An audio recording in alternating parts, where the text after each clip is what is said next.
अब अगले ऑप्शन को ट्राई करते हैं। इसमें हम लोग अपेंड करना, मर्ज करना, ये सब चीजें सीखेंगे क्या होता है ये। ठीक है, तो इसमें सबसे पहले मर्ज को ना डिस्कस करके ना हम अपेंड को डिस्कस करते हैं। अपेंड का मतलब होता है एक के नीचे एक किसी चीज को लगाना। फॉर एग्जाम्पल, अगर आपके पास कोई स्टिक है उसके नीचे कोई और स्टिक लगाना। अगर डेटा की कंटेक्स्ट में बोला जाए तो जब आप एक डेटा के नीचे दूसरे डेटा को अपेंड करना स्टार्ट करते हो ना, ऐड करना स्टार्ट करते हो, उसे बोला जाता है अपेंड क्वेरीज। ठीक है, तो अपेंड क्वेरीज में को यूज करना देखते हैं। इसके लिए सबसे पहले आपको वो टेबल सेलेक्ट करनी होगी जिसमें आप अपेंड करना चाहते हो। फॉर एग्जाम्पल, आपको याद होगा ये टेबल 1 2 3 4 5 6 ये हम लोगों ने पीडीएफ से इंपोर्ट करी हुई है। ठीक है, अब मैं क्या चाहता हूँ कि जितनी भी टेबल इंपोर्ट होके आई है ना इसमें से, इन सब का मैं एक सिंगल फाइल बनाना चाहता हूँ, एक सिंगल टेबल बनाना चाहता हूँ जिसके अंदर सारा का सारा रिटर्न का जो डेटा है मेरा आ जाए। ठीक है, तो सबसे पहले अभी के लिए तो हम लोग दो टेबल को मर्ज करके देखेंगे, दो टेबल को अपेंड करके देखेंगे, और उसके बाद देखेंगे हम सारे के सारे को एक साथ कैसे कर सकते हैं। ठीक है, अब चलिए। सबसे पहले मैं क्लिक करूंगा अपेंड क्वेरीज पे। मैंने ऑलरेडी वो टेबल सिलेक्ट करी हुई है जिसके अंदर मैं चाहता हूं कि दूसरी टेबल अपेंड हो। तो अब ये पूछ रहा है concatenate rows from two tables into one single table, मतलब दो डिफरेंट टेबल में से रोज को कॉन्कैटिनेट करके ये एक टेबल के अंदर लेके आ जाएगा। तो ऑलरेडी यहां पर दिखा रहा है कि टेबल 1 तो करंट है ही है, इसके अंदर मैं चाहता हूं कि टेबल 2 अपेंड, जो टेबल अपेंड करना चाहता हूं उस टेबल को मैं यहां पर सिलेक्ट करूंगा और ओके प्रेस करूंगा।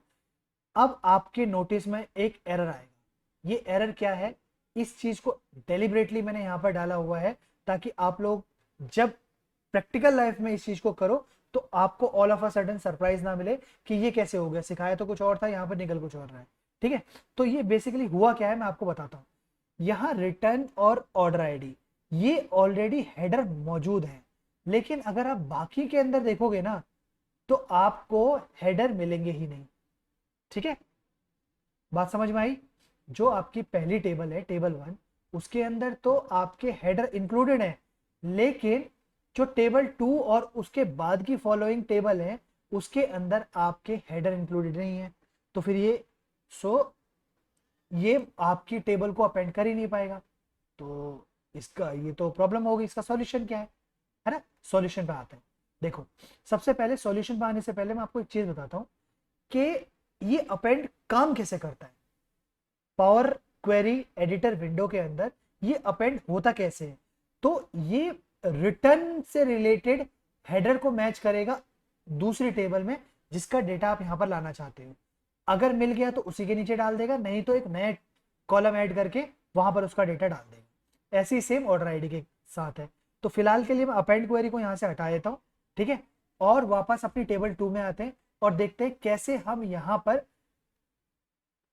इनके हेडर्स को चेंज कर सकते हैं। ठीक है, तो अब अगर मैं यहां पर एक रो इंसर्ट करना चाहूं तो मेरे पास क्या ऑप्शन है।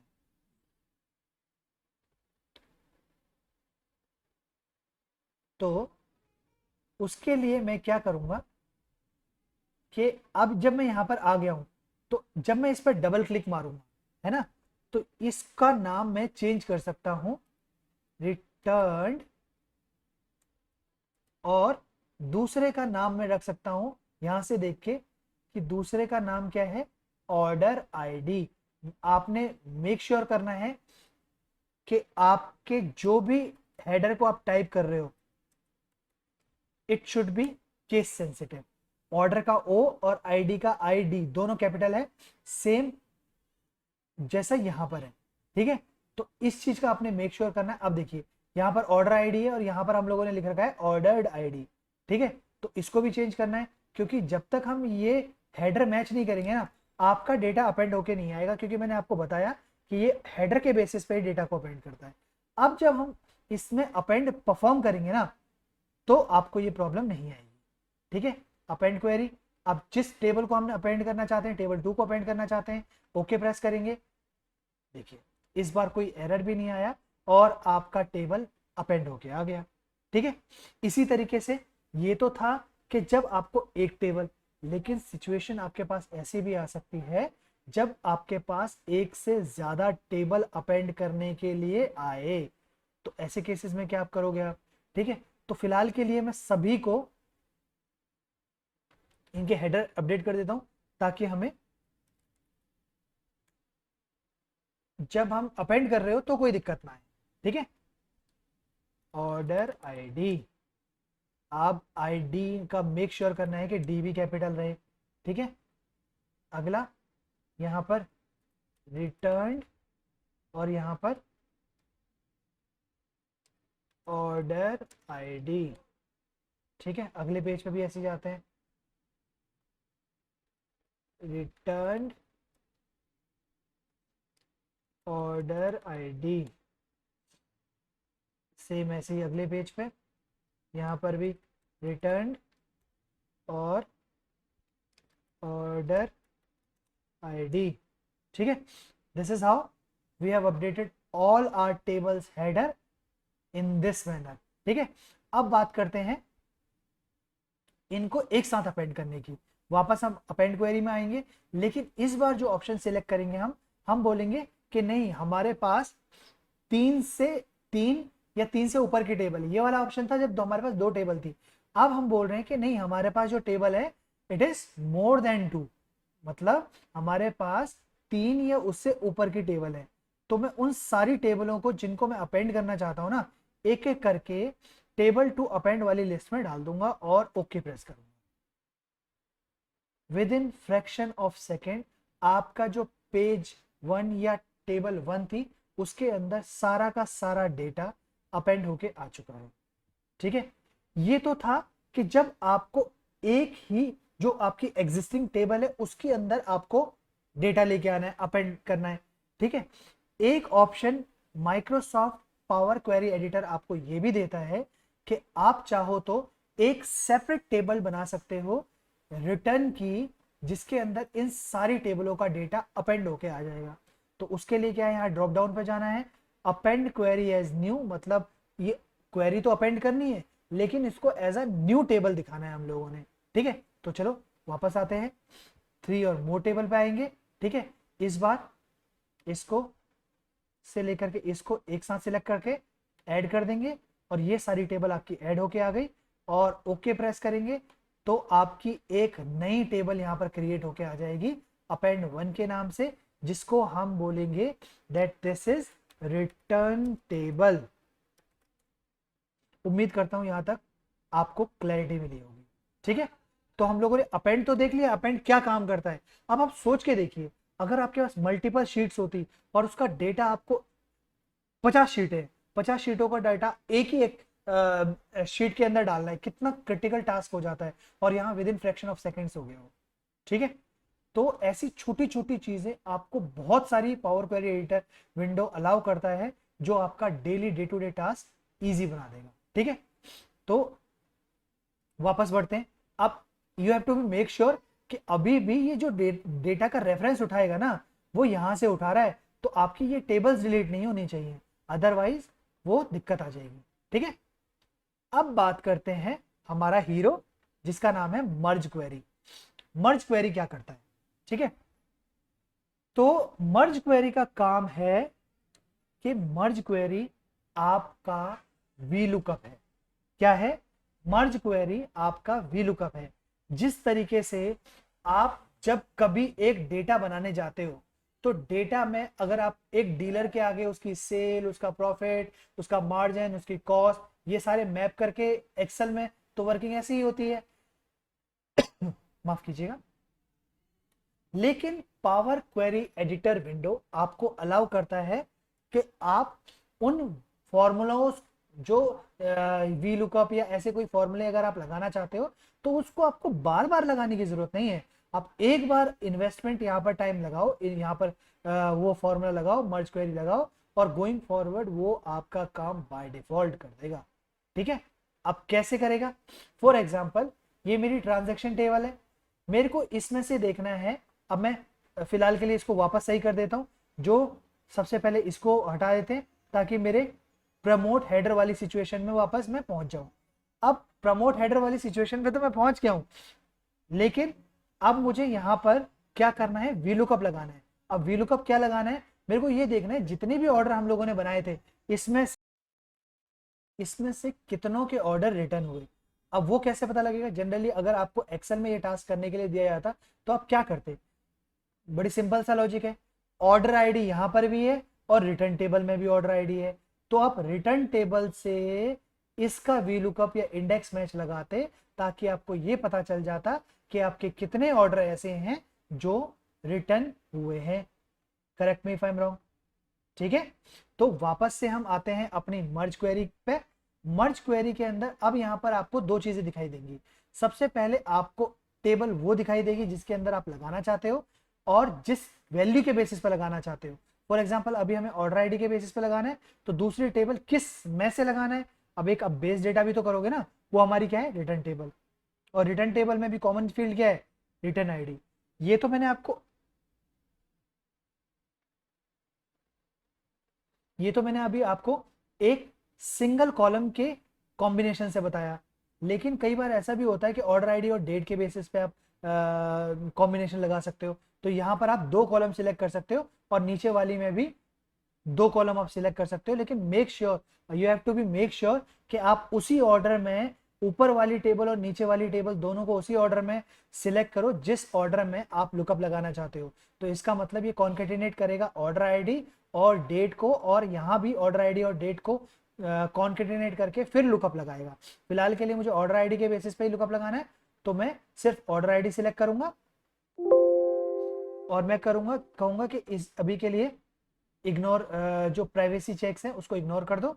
ठीक है, और यहाँ ऑर्डर आईडी से ऑर्डर आईडी पे मैं लुकअप लगाना चाहता हूँ और मैं चाहता हूँ कि सारे के सारे रिकॉर्ड्स, पहली टेबल के तो सारे के सारे रिकॉर्ड्स रहने चाहिए और जो भी मैचिंग रिकॉर्ड्स हैं वो सेकंड टेबल से आने चाहिए।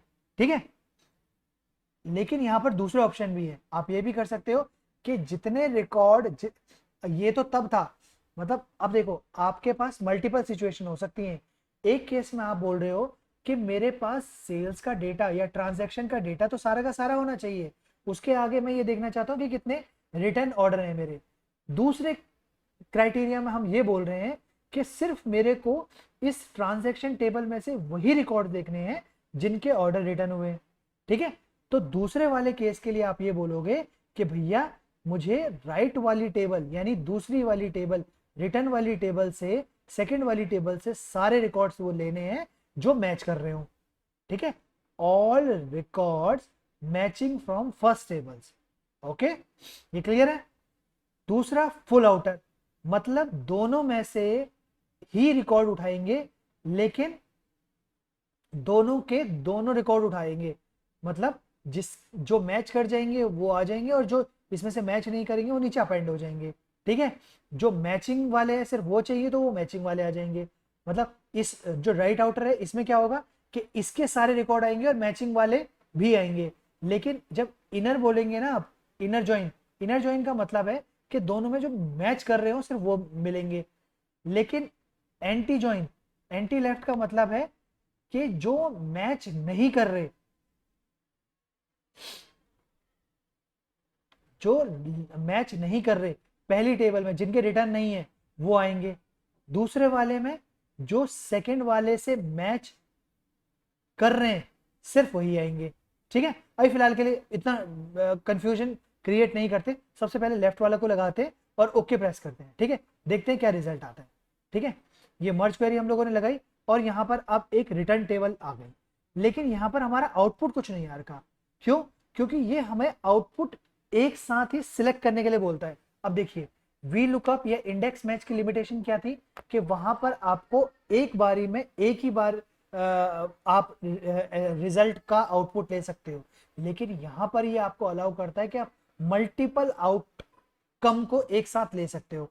मैं इस एक्सपेंड बटन को क्लिक करूंगा और यहाँ से अपने जरूरत के कॉलम को सिलेक्ट कर लूंगा। फिलहाल के लिए मुझे ये रिटर्न वाला कॉलम ही चाहिए, लेकिन मेरे पास अगर बाकी के भी कॉलम होते ना तो मैं यहाँ से उनको भी सिलेक्ट कर लेता। ठीक है, अब ये चेक बॉक्स क्या है? चेक बॉक्स ये बोल रहा है कि क्या आपको टेबल का नेम भी इसके आगे लगा हुआ चाहिए, इस कॉलम के आगे, ताकि आपको गोइंग फॉरवर्ड ये पता रहे कि ये अगर मैच या मर्ज क्वेरी आपने लगाई है या मैच करके कोई डेटा आपने रिट्रीव किया है तो वो कौन सी टेबल से। मैंने कहा मुझे अभी फिलहाल के लिए इसकी रिक्वायरमेंट है नहीं, मुझे सिर्फ इतना बता दो कि भैया वो रिटर्न हुए हैं या नहीं हुए हैं।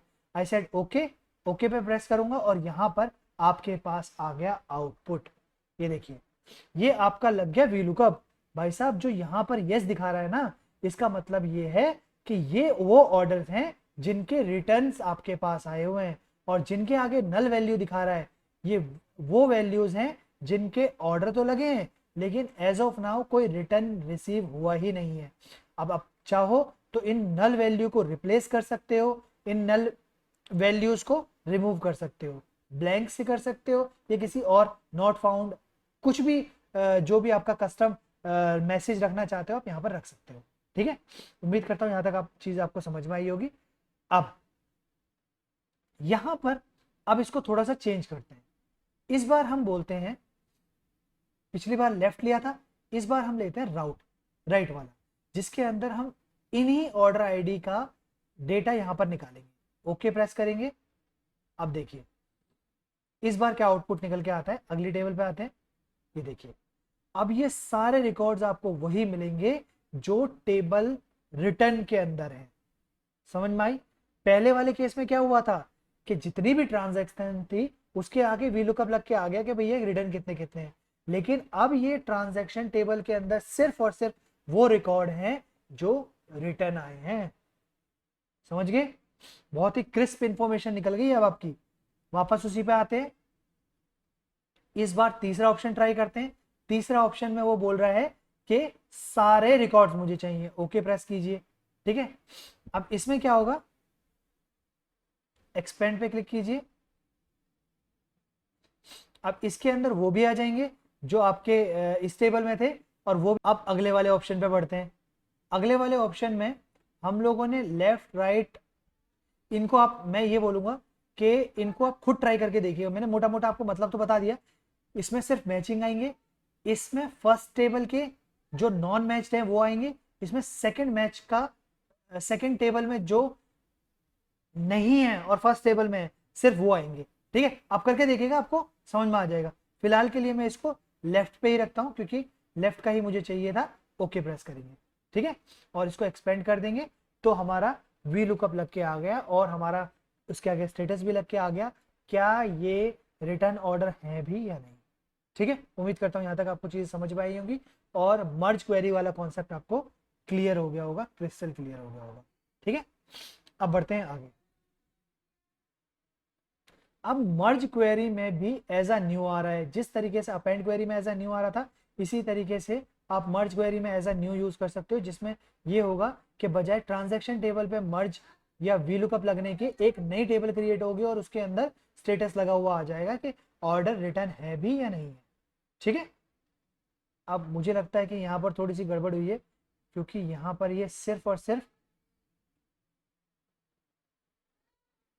वो दिखा रहा है, तो all record from second table. मैंने ये बोला all records, all from first matching from second. Okay press किया और एक्सपेंड टेबल पे क्लिक किया तो आपके ये वो आ गए। ठीक है, रिकॉर्ड्स। अच्छा, आगे बढ़ते हैं। कोई इसमें मिस्टेक मुझे दिखाई नहीं दी, आगे बढ़ते हैं। मैनेज पैरामीटर वाला मैं ये बोलूँगा अभी फ़िलहाल के लिए इसको छोड़ के चलते हैं क्योंकि ये ना बहुत थोड़ा एडवांस हो जाता है, और अभी अगर मैं आपको समझाऊंगा तो ये थोड़ा समझ में नहीं आएगा आपको। अभी के लिए इतना ही लेके चलिए कि इसको हम बाद में कवर करेंगे किसी और वीडियो में, जिस जहाँ पर हम लोग कोई प्रोजेक्ट वगैरह बना रहे होंगे तब मैं आपको इसका यूज़ बताऊंगा। फिलहाल के लिए इसको छोड़ देते हैं। ठीक है, अगला डेटा सोर्स। तो मैं फिलहाल के लिए एक काम करता हूँ, मैं यहाँ पर इस वाले को अभी छोड़ रहा हूँ। ठीक है, इसलिए इस वाले के ऊपर मैं लगा देता हूँ क्रॉस का साइन। ठीक है, कि मैनेज पैरामीटर वाला हम लोगों ने करा नहीं है। ठीक है, आगे बढ़ते हैं। अब जैसे ही हम बात करते हैं डेटा सोर्स सेटिंग की, तो नाम से ही हमें पता लग रहा है कि डेटा के सोर्स की सेटिंग के बारे में हम लोग बात कर रहे हैं। डेटा सोर्स का मतलब जिस सोर्स से आपने वो डेटा उठाया है उस सोर्स के ऊपर कुछ छेड़छाड़ करनी है अगर आपने, तो उसके लिए ये ऑप्शन है। तो देखते हैं इसमें क्या क्या आपको देखने को मिलेगा। इसके अंदर वो सारे पाथ आएंगे या वो सारे एड्रेस आएंगे जहां से आपकी वो टेबल उठ के आ रही है। फॉर एग्जाम्पल ये जो है ये गूगल डॉक्यूमेंट से निकल के आ रहा है, ये जो है ये आपके लोकल डेस्कटॉप में पावर बीआई कोर्स से निकल के आ रहा है। रिटर्न की, आइटम मास्टर, कस्टमर मास्टर, है ना। तो ये सारे अगर गोइंग फॉरवर्ड ऐसा होता है कि आपने एक जगह से उठा करके दूसरी जगह उस डेटा को डाल दिया, तो आपको यहाँ से वो डेटा के सोर्स को चेंज करना पड़ेगा, तभी जाकर के आपकी बीआई या आपका क्वेरी एडिटर प्रॉपरली काम करेगा, अदरवाइज वो आपको एरर दे देगा। और चेंज कैसे करना है, यहाँ कि जिसको भी आप चेंज करना चाहते हो, फॉर एग्जांपल मैंने रिटर्न वाले को किसी और में डाल दिया, तो यहाँ चेंज सोर्स पे क्लिक करेंगे और यहाँ से उसके सोर्स को वापस अपडेट कर देंगे जिस भी एड्रेस में आपने डाला होगा या जिस भी लोकेशन में आपने उसको डाला होगा। ठीक है, फिलहाल के लिए इसको मैं कैंसिल कर देता हूँ क्योंकि मेरे सोर्स में कोई चेंजेस है नहीं। ठीक है, और अगर कई बार ऐसा होता है कि आपने जो डेटा सोर्स है वो एसक्यूएल से उठा रखा है या किसी ऐसे सोर्स से उठा रखा है जहां पर आईडी पासवर्ड की रिक्वायरमेंट है, और ड्यू टू सम इशू आपको क्या है वो आईडी पासवर्ड चेंज करना पड़ गया, तो आप यहां पर जाकर के उनकी परमिशन को भी एडिट कर सकते हो कि जहां पर आपने यूजर आईडी पासवर्ड डाल रखे होंगे उनको आप एडिट कर सकते हो। ठीक है, फिलहाल के लिए मेरे केस में ऐसा कुछ नहीं है, तो मैं इन सारी चीजों को इग्नोर करके आगे बढ़ते हैं। ठीक है, न्यू सोर्स का मैंने आपको बता ही दिया था, जिस तरह से एक्सेल से हम लोग अलग अलग सोर्सेज से डेटा उठा रहे थे, यहाँ पर भी हम अलग अलग सोर्सेज से डेटा उठा सकते हैं। हमको बार बार एक्सेल में जाने की जरूरत नहीं है। अगर हम किसी प्रोजेक्ट पे काम कर रहे हैं और एक्सेल के अंदर ही हम लोग ये पावर क्वेरी एडिटर विंडो के अंदर ही हम सारी चीजें करना चाहते हैं, तो माइक्रोसॉफ्ट ने ये ऑप्शन को यहाँ पर रखा हुआ है कि आपको बार बार वहां ना जाना पड़े, यहीं से ही आप सारे सोर्सेज को एक्सेस कर पाओ। ठीक है, और अगर किसी रिसेंट सोर्सेज से आप डेटा निकालना चाहते हो तो वो भी ऑप्शन यहाँ पर है। ठीक है, जो अभी आपने यूज किया होगा। और इसमें एक चीज और आती है जो शायद मैंने आपको उस टाइम पे नहीं बताया था, क्योंकि सोर्सेज बहुत सारे हैं। एंटर डेटा का मतलब आप मैनुअली डेटा एंटर करके भी एक टेबल बना सकते हो, जिसके अंदर आपने फॉर एग्जांपल मैं क्लिक करके मोटा मोटा रफ आइडिया आपको दे देता हूँ कि मेरे को एक डमी टेबल बनानी है। फॉर एग्जांपल मैंने यहाँ बोला कि ये मैनुअल टेबल है जिसके अंदर कॉलम 1 रहेगा मेरा टेस्ट। ठीक है, और इसके अंदर वैल्यू रहेगी 1। ठीक है, यही एक चीज है, टेबल है जिसको आप मैनुअली यहाँ पर क्रिएट करते हो, अदरवाइज पूरे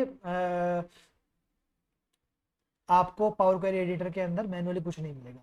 ठीक है, ओके प्रेस करेंगे तो आपकी एक नई टेबल यहाँ पर क्रिएट होके आ जाएगी जिसका नाम होगा मैनुअल टेबल, और उसके अंदर टेस्ट के नाम से एक रिकॉर्ड आ जाएगा। उम्मीद करता हूँ यहाँ तक की चीजें आपको समझ में आई होंगी। ठीक है, अब आगे बढ़ते हैं। तो आपका मोटा मोटा होम टैब जो बेसिकली अगर मैं आपको एक क्रिस्प या एक समरी वे में बताना चाहूँ ना, जितना बाकी के टैब्स में इंफॉर्मेशन दी गई है उसमें से जो मोस्ट फ्रीक्वेंट चीजें हम लोग यूज करते हैं उसको माइक्रोसॉफ्ट ने होम टैब के अंदर डाला हुआ है, ये चीज मैं कह सकता हूँ।